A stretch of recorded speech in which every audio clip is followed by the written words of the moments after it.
स्वागत है आप सभी लोगों का आज के इस वीडियो में। आज के इस वीडियो में जो हमारी आरआरबी एनटीपीसी की पीवाईक्यू सीरीज चल रही है, उसी में आज हम सेट नंबर 14 को डिस्कस करने वाले हैं। अगर आप लोगों ने पिछले प्रैक्टिस सेट नहीं देखे हैं तो वो आप लोग जरूर देख लीजिएगा, इंपॉर्टेंट प्रैक्टिस सेट है। तो चलिए चलते हैं आज के सेट नंबर 14 के पहले प्रश्न की तरफ। पहला प्रश्न है हमारा, भारत मानक समय यानी कि IST ग्रीनविच मीन टाइम से GMT से डैश आगे है। तो ये जो भारतीय मानक समय है ये GMT से कितना आगे है? तो इसका राइट आंसर क्या होगा? इसका राइट आंसर होगा 5 घंटे 30 मिनट। ये IST GMT से आगे है। इसको ऐसे समझते हैं जैसे कि लंदन में अगर 12 बज रहे हैं तो वो भारत में कितना समय होगा? तो भारत में सुबह के 5:30 हो रहे होंगे। तो ये जो है वो 5.5 घंटे GMT से IST आगे है। अगर हम IST की बात करें तो IST जो है ये 82.5 डिग्री किस पे है? पूर्वी देशांतर पर स्थित है। पूर्वी देशांतर पर स्थित है और ये भारत के 5 राज्यों से होकर गुजरता है।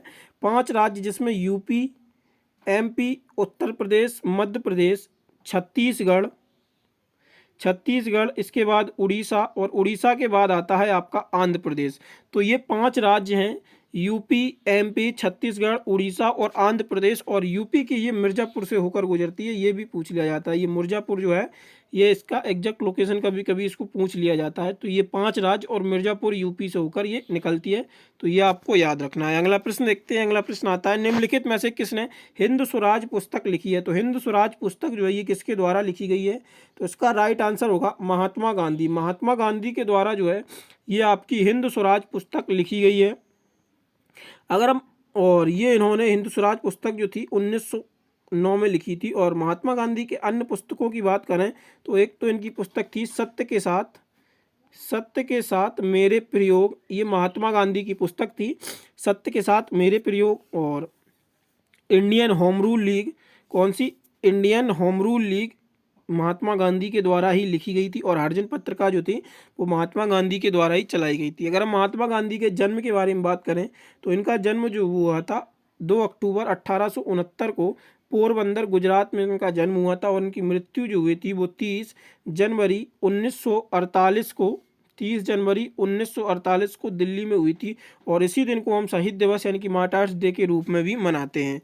अगला प्रश्न देखते हैं। अगला प्रश्न है, निम्नलिखित में से किस वर्ष में कांग्रेस के लाहौर अधिवेशन में पूर्ण स्वराज को भारतीय राष्ट्रीय कांग्रेस के लक्ष्य के रूप में स्वीकार किया गया था?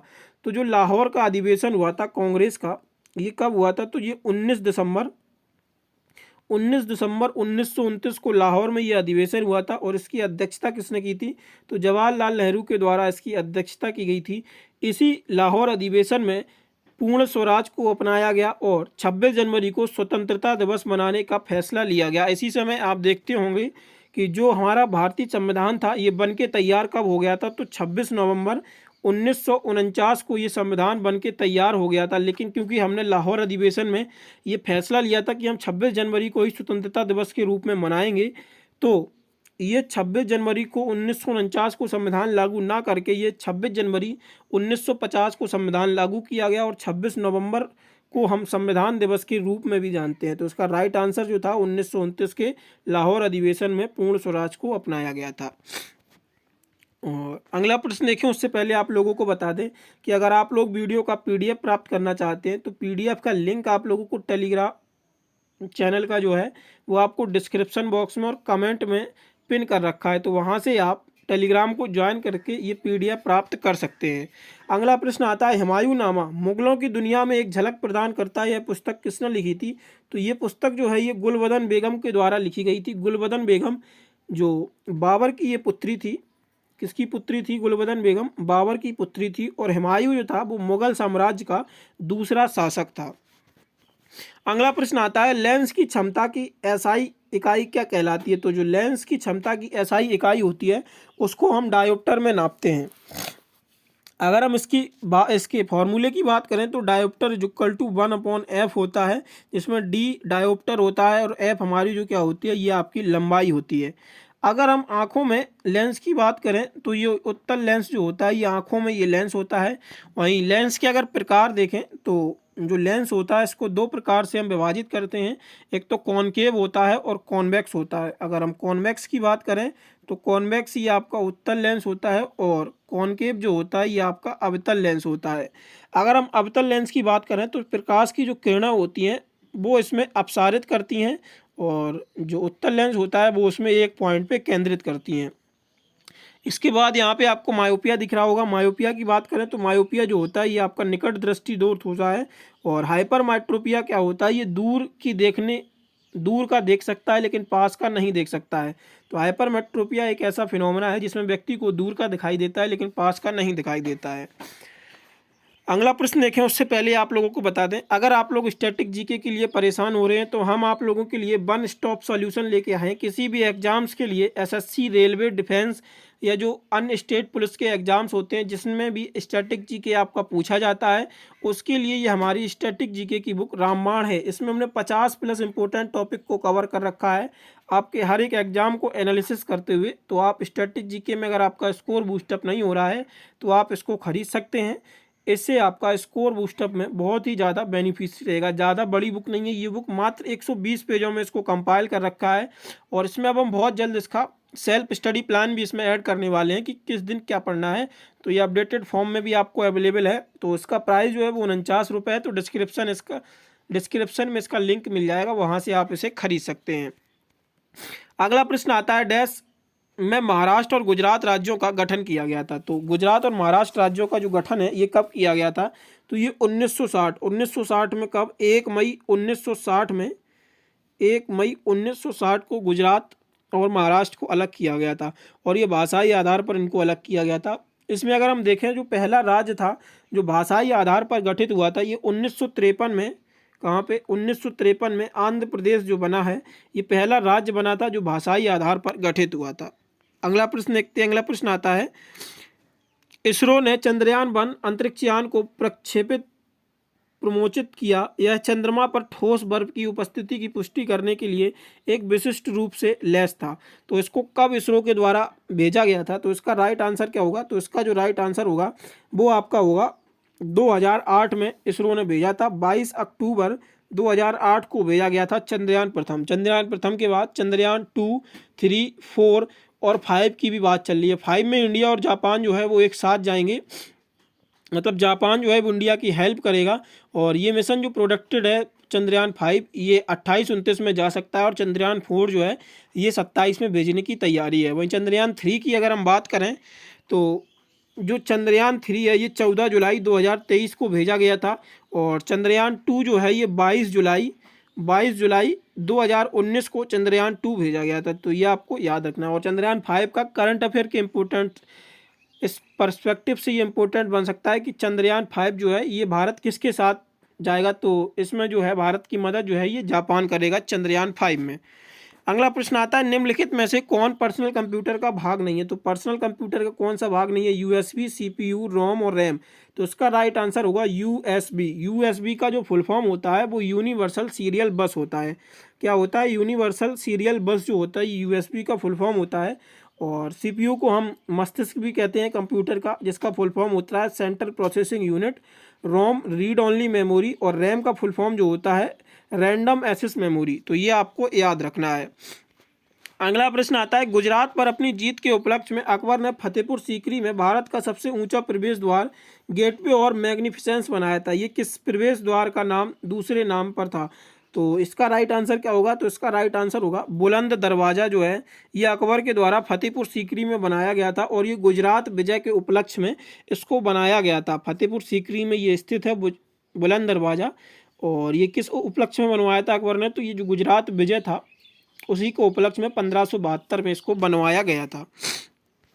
अगला प्रश्न देखते हैं, 24 अक्टूबर डैश को राष्ट्र संघ लीग ऑफ नेशंस के उत्तराधिकारी के रूप में संयुक्त राष्ट्र की स्थापना की गई थी। तो इसका राइट आंसर क्या होगा? 1945 में इसकी स्थापना की गई थी। और ये प्रश्न हम संयुक्त राष्ट्र के जितने भी इंपॉर्टेंट प्रश्न बन सकते हैं वो पिछले प्रैक्टिस सेट में करा चुके हैं और उनके बियॉन्ड जितनी भी जानकारी बन सकती है वो भी हम आप लोगों को करा चुके हैं। अगला प्रश्न आता है, डैश कोशिका का एक प्रकार का अवशिष्ट निपटान तंत्र है। ये किसी भी बाह्य पदार्थ के साथ साथ खराब हो चुके कोशिकांग का पाचन करके कोशिका को साफ रखने में सहायता करता है। तो उसका राइट आंसर क्या होगा? तो इसका जो राइट आंसर है वो लयनकाय होगा, यानी कि लाइबोसोम्स इसका राइट आंसर होगा। अगला प्रश्न आता है 1915 में महात्मा गांधी डैश से हमेशा के लिए भारत लौट आए थे। तो 1915 में गांधी जी जो है भारत लौट आए थे। तो ये कब लौट आए थे? तो दक्षिण अफ्रीका से ये परमानेंटली भारत लौट आए थे। अगर हम इसकी बात करें तो ये 9 जनवरी 1915 को वापस आए थे और इसी को उपलक्ष्य में हम 9 जनवरी को जो है वो प्रवासी भारतीय दिवस के रूप में मनाते हैं। और प्रवासी भारतीय दिवस जो है ये कब से मनाया जा रहा है? तो प्रवासी भारतीय दिवस जो है ये आपका 2003 से प्रवासी भारतीय दिवस मनाया जा रहा है, ठीक है। और 2015 से जो है इसको 2 वर्ष में एक बार मनाते थे। कब से? 2015 में हम इसको 2 वर्ष में एक बार मनाते थे, लेकिन 2023 से अब ये हर साल प्रवासी भारतीय दिवस मनाया जाता है। और जो अभी हमने लेटेस्ट मनाया है 2025 का प्रवासी भारतीय दिवस मनाया है, ये हमने भुवनेश्वर उड़ीसा में मनाया है, जो 8 से 10 जनवरी के बीच में मनाया गया था। तो ये आपको याद रखना है, 2025 का जो प्रवासी भारतीय दिवस था ये 8 से 10 जनवरी के बीच भुवनेश्वर उड़ीसा में मनाया गया था। अगला प्रश्न आता है बोकारो स्टील प्लांट भारत में 1964 में स्थापित किया गया था, डैश के सहयोग से स्थापित किया गया था। तो इसका राइट आंसर क्या होगा? तो ये सोवियत संघ के सहयोग से स्थापित किया गया था प्लांट, बोकारो स्टील प्लांट 1964 में। अगर आप लोगों को पता हो तो आप लोगों के वो 3 प्रश्न इंपॉर्टेंट बनते हैं कि जो दूसरी पंचवर्षीय योजना थी, एक तो वो आपकी 1956 से 1961 तक दूसरी पंचवर्षीय योजना चलाई गई थी। इसका मेन उद्देश्य क्या था? तो जो मेन उद्देश्य था इसका ये था कि तीव्र औद्योगिकरण यानी कि रैपिड इंडस्ट्रियलाइजेशन जो था वो दूसरी पंचवर्षीय योजना का मुख्य उद्देश्य था। और इसी के साथ हमने दूसरी पंचवर्षीय योजना में 3 इस्पात संयंत्र स्थापित किए थे। तो 3 इस्पात संयंत्र कौन कौन से स्थापित किए थे? एक तो आपका राउरकेला स्थापित किया था, दूसरा आपका दुर्गापुर स्थापित किया था और तीसरा आपका भिलाई स्थापित किया था। और यहाँ पे एक कन्फ्यूजन होती है कि जब ये प्रश्न पूछा जाता है तो किस देश के सहयोग से किया था, तो इसकी भी आज हम आपको एक ट्रिक बताते हैं। तो राउरकेला अगर हम बात करें तो ये आपका उड़ीसा में स्थित है, दुर्गापुर की बात करें तो वेस्ट बंगाल में स्थित है और भिलाई जो है ये आपका छत्तीसगढ़ में स्थित है।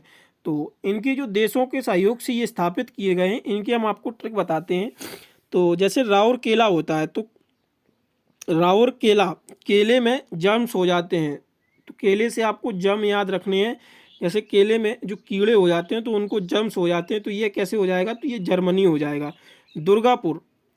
दुर्गापुर यानी कि दुर्गा बहुत ही भयानक रूप होता है दुर्गा का, तो इसे ऐसे याद रखने हैं ब्रिटेन से, ठीक है। और भिलाई को हम भलाई से याद रख सकते हैं। तो भारत की भलाई किस देश के साथ है?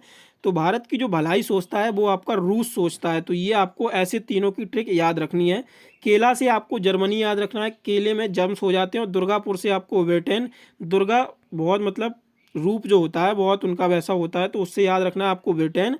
और भिलाई से आपको भलाई याद रखना है, भलाई भारत की किस देश के साथ है? तो ये रूस के साथ होती है। तो ये आपको यहाँ से तीनों कन्फ्यूजन नहीं होगी। तो ये एक बार आप निमोनिक से याद करेंगे तो अब आपको जब प्रश्न देखेंगे तो आप ऑटोमेटिकली उसको आंसर दे पाएंगे। तो निम्नलिखित में से कौन सा ऊर्जा का पारंपरिक स्रोत नहीं है? तो ऊर्जा का जो पारंपरिक स्रोत होता है ये आपका पवन चक्की जो है ये ऊर्जा का पारंपरिक स्रोत नहीं है।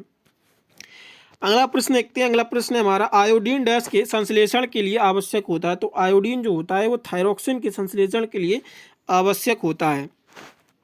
1752 में किस अमेरिकी वैज्ञानिक ने दर्शाया कि तड़ित और आपके कपड़ों से निकलने वाली चिंगारी अनिवार्य रूप से समान परिघटना होती है? तो ये किसके द्वारा दिया गया था? तो बेंजामिन फ्रैंकलिन ने ये फिनोमिना को बताया था 1752 में। अगला प्रश्न आता है निम्नलिखित में से चिपको आंदोलन का प्राथमिक उद्देश्य क्या था? तो चिपको आंदोलन का जो प्राथमिक उद्देश्य था ये पेड़ों और जंगलों को बचाना, ये चिपको आंदोलन का उद्देश्य था। JNNURM का पूर्ण रूप क्या होता है? तो JNNURM का जो पूर्ण रूप होता है जवाहरलाल नेहरू राष्ट्रीय शहरी नवीनीकरण मिशन जो होता है ये JNNURM का फुल फॉर्म होता है। अगला प्रश्न आता है डैश एक प्रसिद्ध नक्षत्र है जिसे शाम के समय देखा जा सकता है। इस नक्षत्र को हंटर के नाम से भी जाना जाता है। तो ये इसको हम किसके नाम से जानते हैं? तो ये जो होता है ये आपका ओरियन होता है। इसको हम शाम के समय देख सकते हैं और हंटर के नाम से भी इसको जानते हैं। उन्नत भारत अभियान का संबंध किससे है? तो उन्नत भारत जो अभियान है इसका संबंध जो है वो उच्च शिक्षा संस्थानों की सहायता से ग्रामीण भारत का विकास करना, ये उन्नत भारत अभियान से संबंधित है। अगला प्रश्न आता है निम्नलिखित में से कौन सा एक इनपुट डिवाइस है? तो इनपुट डिवाइस कौन सा है इनमें से? तो ऑप्टिकल कैरेक्टर रीडर जो है ये आपका एक इनपुट डिवाइस है। उत्तराखंड के कुमाऊं क्षेत्र में लोकप्रिय तलवार नृत्य डैश को कहा जाता है? तो जो छोलिया नृत्य होता है ये तलवार नृत्य के रूप में बहुत ही प्रसिद्ध नृत्य है उत्तराखंड का। डैश को विद्युत ऋणात्मक तत्वों के रूप में जाना जाता है क्योंकि वे इलेक्ट्रॉनों के लाभ से ऋणावेशित आयन बनाते हैं। तो इसका राइट आंसर क्या होगा? तो इसका जो राइट आंसर होगा वो होगा अधातु। भारत के उप प्रधानमंत्री 1977 से 1979 तक कौन थे? तो जगजीवन राम इसका राइट आंसर होगा। 1916 में लखनऊ समझौते ने भारतीय राष्ट्रीय कांग्रेस ने नरमपंथी कट्टरपंथी को एक साथ संयुक्त राजनीतिक मंच प्रदान किया था। तो इसमें जो था मुस्लिम लीग को भी संयुक्त मंच प्रदान किया गया था। आपको पता ही होगा कि जो सूरत अधिवेशन हुआ था 1907 में, तो कांग्रेस के दो विभाजन हो गए थे, एक तो नरमपंथी और चरमपंथी। और जब वो विभाजन हुआ 1907 में सूरत अधिवेशन में, उसके बाद जो ये दोनों दल थे नरमपंथी और चरमपंथी, उसके साथ मुस्लिम लीग जो एक साथ मिले, ये लखनऊ अधिवेशन में 1916 में आके मिलते हैं। तो उस 1916 के ही अधिवेशन में मुस्लिम लीग को एक संयुक्त मंच प्रदान किया जाता है। अब देखते हैं आज का प्रश्न आप लोगों के लिए, जिसका आंसर आप लोगों को हमें कमेंट बॉक्स में बताना है कि निम्नलिखित में से किस शहर में प्रसिद्ध जलियांवाला बाग स्थित है? पानीपत, अमृतसर, अम्बाला, पटना। तो इसका आंसर आप लोगों को हमें कमेंट बॉक्स में बताना है। और ये जो हमने आपसे पिछले वीडियो में प्रश्न पूछा था, तो इसका राइट आंसर क्या था? प्रश्न हमने पूछा था किसी भी कंप्यूटर सिस्टम का मस्तिष्क किसे कहते हैं? तो कंप्यूटर सिस्टम का मस्तिष्क जो हम कहते हैं वो सीपीयू को कहते हैं, यानी कि सेंट्रल प्रोसेसिंग यूनिट को कहते हैं। और एएलयू क्या होता है आपका? तो अर्थमेटिकल लॉजिकल यूनिट। जितने भी आपके मैथ से रिलेटेड फंक्शंस किए जाते हैं या जो भी एडिशन, सब्ट्रैक्शन, मल्टीप्लिकेशन किए जाते हैं वो अर्थमेटिकल लॉजिक यूनिट पे ही किए जाते हैं। और ये आप लोगों के लिए बता दें, अगर आप लोग free of cost mock test, topic wise test, current affair practice set या जनरल नॉलेज की भी जो भी जितने भी सब्जेक्ट की क्विजेज होती हैं, सब्जेक्ट वाइज मिक्स क्विज और फुल लेंथ अगर आप देना चाहते हैं तो हमारे ऐप पे आपको ये सारी की सारी चीज़ें फ्री ऑफ कॉस्ट प्रोवाइड कराई जाती हैं। तो आप लोग इन्हें देख सकते हैं, उसका लिंक आप लोगों को डिस्क्रिप्शन में मिल जाएगा। बाकी आप लोग स्टैटिक जीके का बुक खरीदना चाहें तो उसका लिंक भी आप लोगों को डिस्क्रिप्शन में दिया गया है, तो वहाँ से आप इसे परचेज़ कर सकते हैं। और लेटेस्ट अपडेट्स, जो भी जॉब रिलेटेड अपडेट्स आती रहती हैं या जो भी आपके डॉक्यूमेंटेशन वगैरह होते हैं फॉर्म फिलिंग में या फिर डीवी के समय, जो भी इंपॉर्टेंट्स अपडेट होती हैं वो यहाँ पे प्रोवाइड कराते हैं रियल और ऑथेंटिक वे में। तो आप इन्हें भी ज्वाइन कर सकते हैं, जिससे आपको सही और सटीक इन्फॉर्मेशन मिल सके सबसे तेज़। और बाकी आप लोगों से एक रिक्वेस्ट है कि आप लोग चैनल को सब्सक्राइब जरूर कर लें अगर आप लोगों ने अभी तक चैनल को सब्सक्राइब नहीं किया है, और अपने दोस्तों के साथ शेयर करना ना भूलें। धन्यवाद।